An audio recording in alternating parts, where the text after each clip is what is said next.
C'est un endroit où on doit être, qui permet aussi de rêver un peu à l'aménagement de demain. Et puis c'est l'endroit où on est reconnu et on est fier d'être reconnu. Ouais. C'est quand même un sacré salon, hein, quand on rentre dans le monde de la montagne. C'est vraiment une ouverture sur toute la pluralité, en tout cas de l'activité. C'est vraiment un point d'échange. On fait le bilan de la saison passée et puis on regarde devant les commandes à venir et les projets à venir.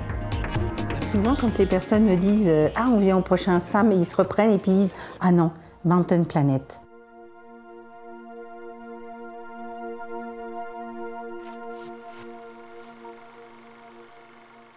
Je proclame l'ouverture des 10e Jeux Olympiques d'hiver de Grenoble.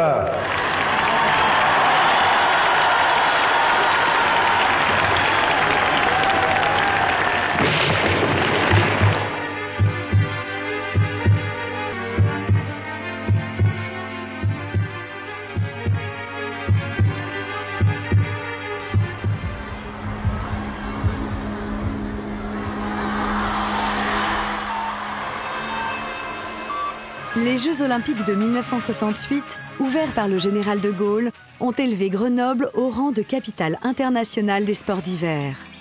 Au-delà des succès sportifs du ski tricolore, le rayonnement de ces Jeux permet au monde entier de découvrir le potentiel des stations et des massifs français. Au cœur de ce que les historiens ont appelé les 30 Glorieuses, les dirigeants politiques ont décidé que le tourisme hivernal serait l'une des priorités de l'aménagement du territoire. Démocratiser la pratique du ski et faire venir la clientèle étrangère qui prend ses quartiers en Suisse et en Autriche, telles sont les ambitions affichées du plan Neige. À l'orée des années 70, on prévoit la construction de 150 000 lits et de lourds investissements essentiellement consacrés à l'accès aux stations intégrées en altitude, fleurons d'un aménagement moderne de la montagne. Construire en site vierge, tel est en effet le credo du moment. Émile Allais m'avait dit, si tu as à construire une station, imagine que tu emmènes avec toi un cornet de billes, tu le verses sur le sommet de la montagne ou des montagnes qui entourent le site, tu le verses, et là où tu ramasses le plus de billes, c'est sans doute là où il y a une station à faire. Et c'est une image, elle exprime bien ce qu'est l'écoulement du ski. Le ski est un sport gravitaire, et cette façon de voir les choses ouvre bien les yeux pour l'aménageur. Un peu partout, remontées mécaniques, immeubles, routes, pistes poussent comme des champignons. On équipe à tout va. Tout pour la neige et le ski, qui seuls, pense-t-on, peuvent sortir la montagne de son isolement. L'État a décidé de désenclaver toutes les communes de montagne par la route, ce qui a permis, dans tous ces villages, aux gens de partir plus facilement. Mais si à l'époque, on avait désenclavé nos villages par téléphérique, eh bien, qu'il pleuve, qu'il vente, qu'il neige, le jour, la nuit, ça marchait. Et combien coûtait cet appareil par rapport à la route? Certainement des dizaines de fois moins. De 1964 à 1974, en 10 ans, l'industrie de la neige, fer de lance de l'économie touristique, progresse à un rythme spectaculaire. Plus de 10% d'augmentation annuelle du nombre de skieurs. Mais même en courant le risque d'un équipement que les défenseurs de la nature jugent outrancier, peut-on impunément tout axer sur la neige, cette matière première si capricieuse? L'hiver 73-74 donne un crédit particulier à cette interrogation. Il a fait presque trop beau pendant les vacances de Noël dans les Alpes. La neige était rare, en effet, et les pisteurs ont eu bien du mal à rendre les pistes praticables, à étaler ces flocons que le soleil et le ciel bleu faisaient fuir. Pourtant, toutes les stations ou presque ont affiché complet. Plusieurs milliers de skieurs ont envahi les pistes dès le premier jour des vacances. Une station pourtant a trouvé un autre moyen pour ne pas manquer de neige, la fabriquer. C'est ainsi que Flaine vient d'équiper une de ses pistes d'une batterie de canons à neige. J'ai été voir des installations en fonctionnement tout près de la frontière du Canada et je me suis aperçu qu'une de ces stations dans lesquelles il y avait des canons à neige avait reçu à peu près 3000 voitures dans ses parkings, alors que la station voisine à la même altitude en avait 50. Ça m'a paru concluant et je me suis dit qu'il fallait tâcher de lancer le procédé en France et en Europe par la même occasion. Au matin, 30 cm de neige, presque damée, recouvrent la piste. Vous voyez, voilà la neige que nous fabriquons. C'est une neige, vraiment, elle ressemble beaucoup à la neige naturelle. D'ailleurs, c'est une neige naturelle, simplement elle est fabriquée et on provoque les conditions atmosphériques pour avoir de la neige.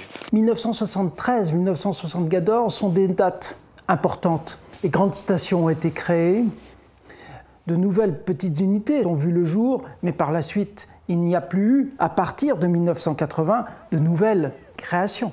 Tout le monde s'interroge. N'oublions pas qu'à cette époque-là, on essuie une première crise, la première crise pétrolière. L'économie est en panne. Et malgré tout, le développement se poursuit.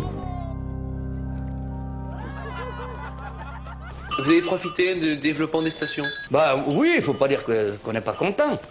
Quand même, ça fait évoluer le pays, il faut bien le reconnaître. Moi, j'ai des moutons. Si je vends mes agneaux, c'est bien encore... le boucher, il faut bien qu'il les passe quelque part. C'est pas rien que les gens du pays. S'il n'y avait pas eu un peu les stations et tout ça, il y a les clients comme maintenant, ça vient des colonies, ils viennent visiter, ils viennent acheter, tout ça. Ça m'a permis à moi d'être mieux payé, comprenez.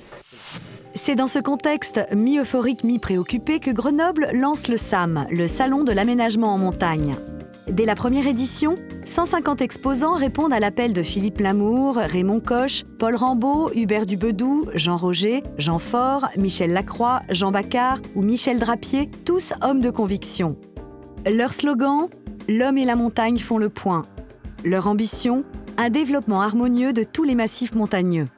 On voit poindre cette notion de développement durable dont on va beaucoup parler ensuite, les années 80-90, un des créateurs d'ailleurs du SAM, Philippe Lamour, probablement le premier qui a évoqué cette nécessité de développement durable, tout particulièrement en montagne.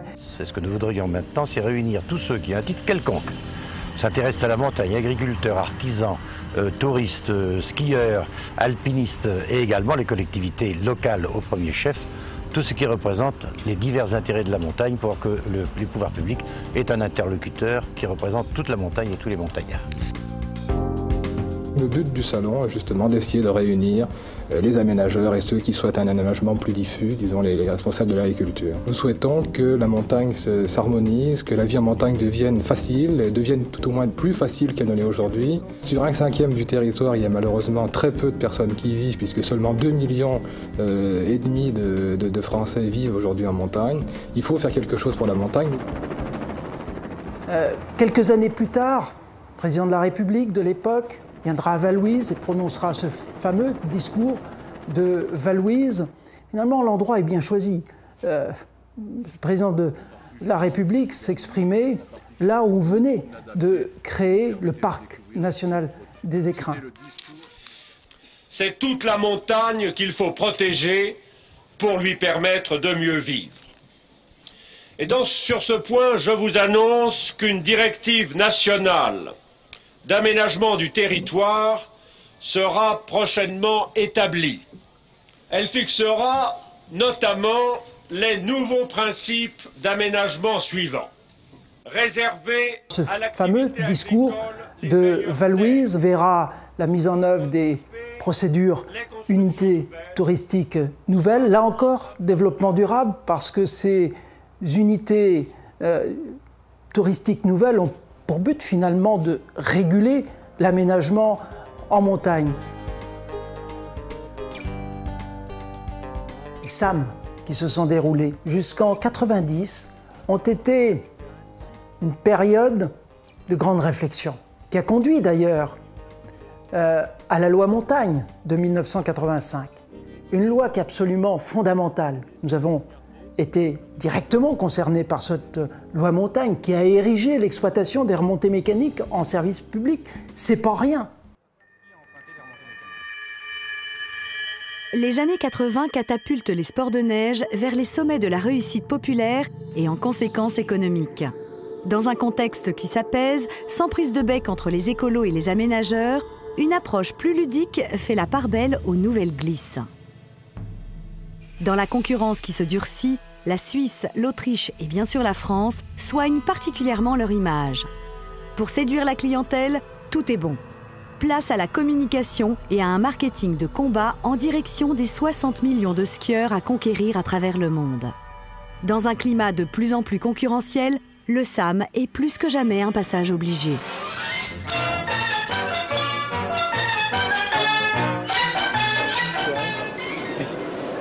La France connaît actuellement une grande notoriété au niveau de son savoir-faire, notamment dans le domaine de l'aménagement et de la construction de matériel spécialisé. Nous avons en France un savoir-faire dans des domaines qui sont totalement inconnus, dans le domaine de la protection des avalanches, dans le domaine de la détection, etc., de l'informatique, de l'utilisation de l'informatique. Donc nous avons des savoir-faire et nous devons les faire connaître et les vendre à l'étranger.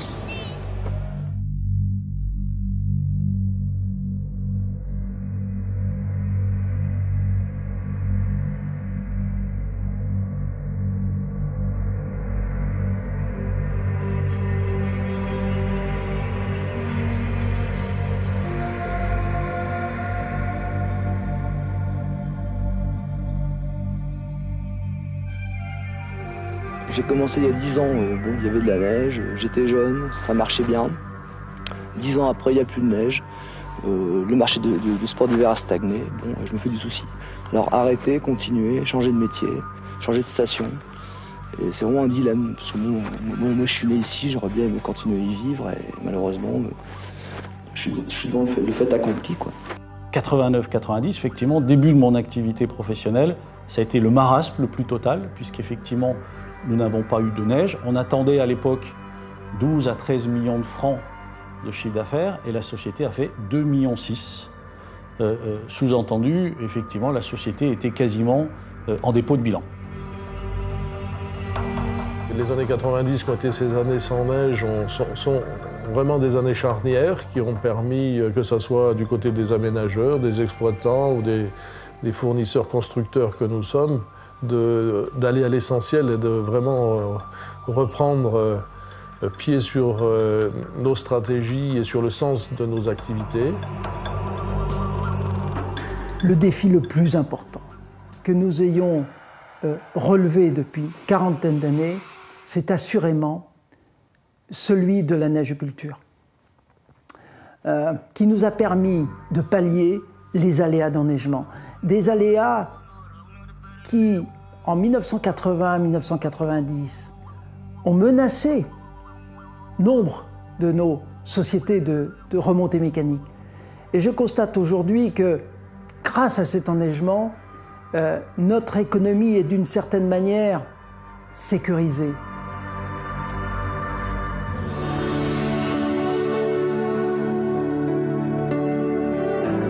Il y a encore quelques années, le surf, c'était ça, un outil d'évasion, taillé pour la poudreuse et les grands espaces.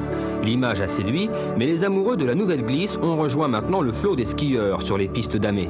Mais c'est un fait, sur les pistes de l'hiver 93, ils n'ont pas bonne presse. Les gens consomment différemment la neige maintenant d'autrefois. C'est peut-être là qu'il faut qu'on cherche, et pour les biskieurs, et aussi pour les surfeurs, une solution pour essayer de modérer tout ça et calmer la vitesse et puis éviter les accidents. Il y a effectivement la surdensité des skieurs sur les pistes qui tient un certain nombre de faits. D'une part à l'augmentation très importante qu'on a vue durant ces dernières années du débit des remontées mécaniques. Nous avons élargi les pistes qui sont devenues de gigantesques espaces ludiques où effectivement on peut constater que les gens ont plus tendance à vouloir faire de la vitesse que du ski. La neige fascine. La neige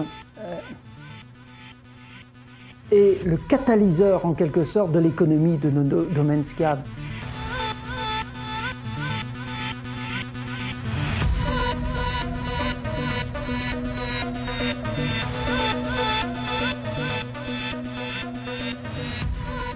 L'activité majeure, celle qui génère l'activité économique, celle qui permet le maintien des populations à la montagne, c'est le ski. On a une vraie responsabilité sociétale, quand on est chef d'entreprise d'une station de sport d'hiver, d'un domaine skiable, c'est l'activité majeure et c'est celle qui permet le maintien de l'activité en montagne. Ich glaube, wir haben irgendwo zwei, ich sage mal, Meilensteine. Deux évolutions étroitement liées ont eu un réel impact et expliquent les changements de l'aménagement des massifs alpins. Mit sich gebracht haben. Zum einen die Standardisierung von kuppelbaren Bahnen. Première étape, la généralisation des appareils débrayables. À partir du début des années 90, au moment où l'on a définitivement réalisé que l'avenir des Alpes passait par les sports d'hiver et qu'il fallait des équipements, si possible, mieux adaptés et plus confortables, nous avons commencé à remplacer des remontées désuètes par des débrayables de 4, puis 6, puis 8 places. Deuxième évolution, l'enneigement artificiel, qui, grâce à un investissement massif, a apporté la garantie de la couche de neige nécessaire et indispensable.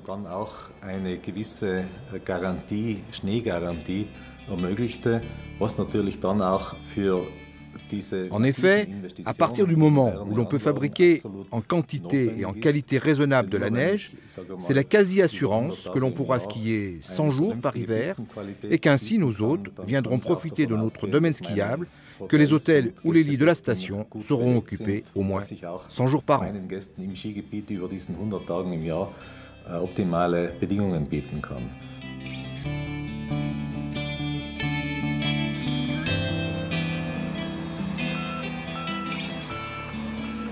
L'objectif, ce n'est pas équiper 100% des pistes avec la neige de culture.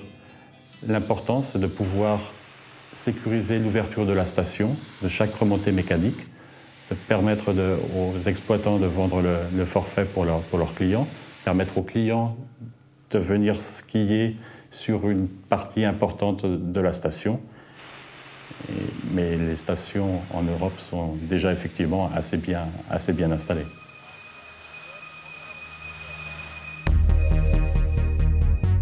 Après les crises et les signaux d'alerte des années sans neige, les années 2000 vont être celles de la mondialisation.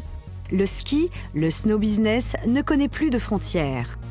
Cession, acquisition, émancipation, c'est l'ère du regroupement, de l'hyper-professionnalisation et de l'import-export des savoir-faire. La culture de la neige, efficace pourvoyeuse d'emplois, impose sa loi aux quatre coins de la planète. Mais à l'heure du réchauffement climatique et alors que la clientèle manifeste sans cesse de nouvelles exigences, peut-on encore parler de stations de ski? Et dans un marché désormais mature, l'heure n'est-elle pas à une diversification inévitable?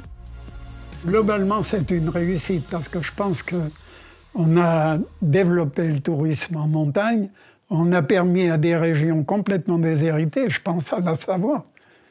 La Savoie est actuellement une des meilleures économies nationales, alors que quand on a démarré les stations, on était au bas de l'échelle.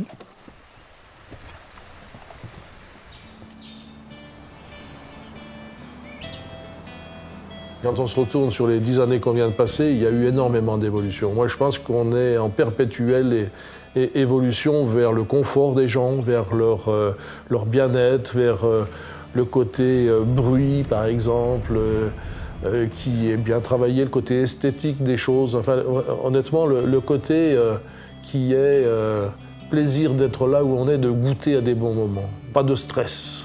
Et ça, c'est difficile à expliquer sur un plan purement technique, mais pour y arriver, il y a eu beaucoup d'évolutions sur le côté technologique des choses et sur le côté environnement des choses. On peut parler de performance, c'est-à-dire des cabines de plus en plus grosses, mais surtout aussi d'esthétique.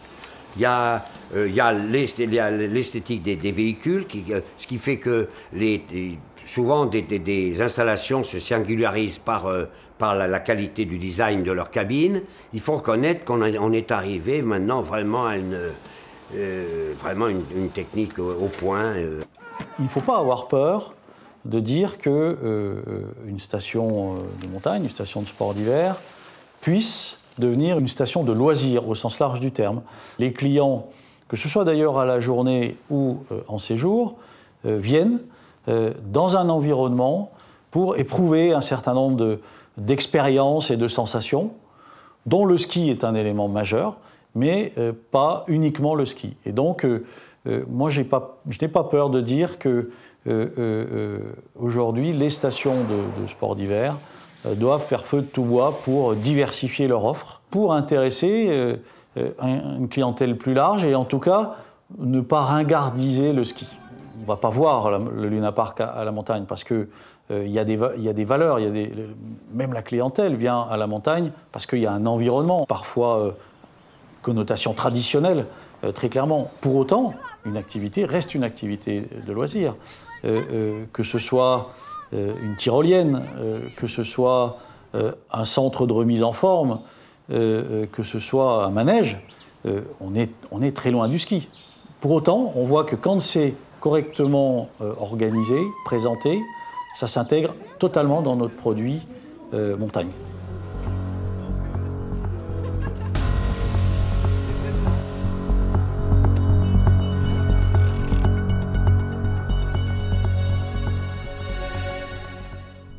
Hier ist es ganz klar, dass wir überschaubare Dimensionen in Zukunft haben werden, weil dans les Alpes, où le ski est une longue tradition et a une solide histoire, nous avons atteint une grande qualité d'équipement.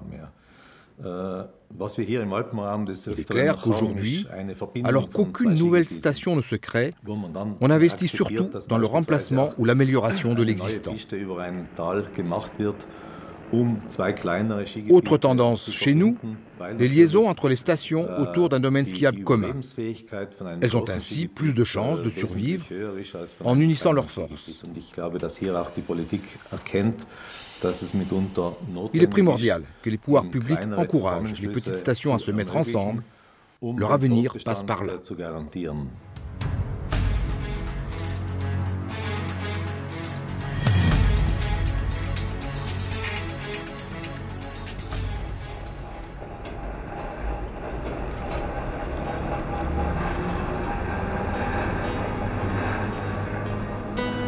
L'Europe est vraiment le centre de l'industrie du ski parce qu'il y a des pays avec un très grand nombre de skieurs. La France est le premier ces 2 dernières années. L'Autriche est pas loin derrière. La Suisse a un nombre important de skieurs. Si on additionne tous ces pays de ski, on a vraiment la majorité de l'industrie du ski en Europe. Et l'Europe a toujours été une référence, a toujours été pionnière dans le développement de l'aménagement de la montagne, dans le développement des différentes techniques. Je pense qu'il faut garder cette référence parce que les clients aiment la France, reconnaissent que la France a toujours été précurseur, aiment venir visiter nos belles stations, savent que nous avons une capacité d'accueil, d'hébergement très, très importante. Et ça, il faut l'entretenir. Au niveau, la France attire les skieurs, elle doit aussi attirer les stations de ski, les exploitants à travers Montagne Planète. L'évolution qui est en train de se faire, c'est vraiment du professionnalisme. On est en train de grandir tous ensemble et je pense que c'est ça l'objectif de Montagne Planète. Et de ce côté-là, le virage pour moi est aussi salutaire et on va l'accompagner parce qu'on sera fiers les uns et les autres de pouvoir inviter, y compris des gens qui naturellement n'étaient pas dans le monde du ski au départ. Et c'est ça qui est en train de se passer. Les marchés émergents pour nous, pour l'activité de la neige de culture, sont l'Asie, la Russie, les pays de l'Est. Finalement, si on analyse un petit peu, ces gens-là viennent généralement à Montagne Planète, à Grenoble, et commencent petit à petit à s'équiper en regardant un petit peu le modèle français. Cette internationalisation de Mountain Planet va être une véritable, je dirais, révolution pour ce salon. Et en même temps, va démontrer combien on vit l'ouverture de la montagne au niveau mondial.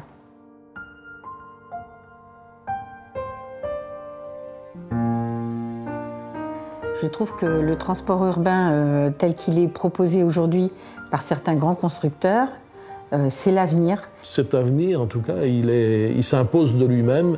Et notre expérience montagne nous met dans une situation, en tout cas, d'être déjà bien mature. Je suis admiratif de tous ces progrès techniques que l'on voit surtout dans les stations, parce que pour les gens, le transport par câble, c'est la remontée mécanique skieur. Alors que par rapport à tout ce qu'il y a à faire dans le monde, c'est quoi? C'est le 10e. L'avenir de la montagne se fera également avec le câble. Pour moi, aujourd'hui, le Mountain Planet, ce sont des industriels qui vont installer, qui vont développer, qui vont étudier, qui vont promouvoir leur savoir-faire et leurs innovations sur l'ensemble des continents, dans les villes comme dans les montagnes.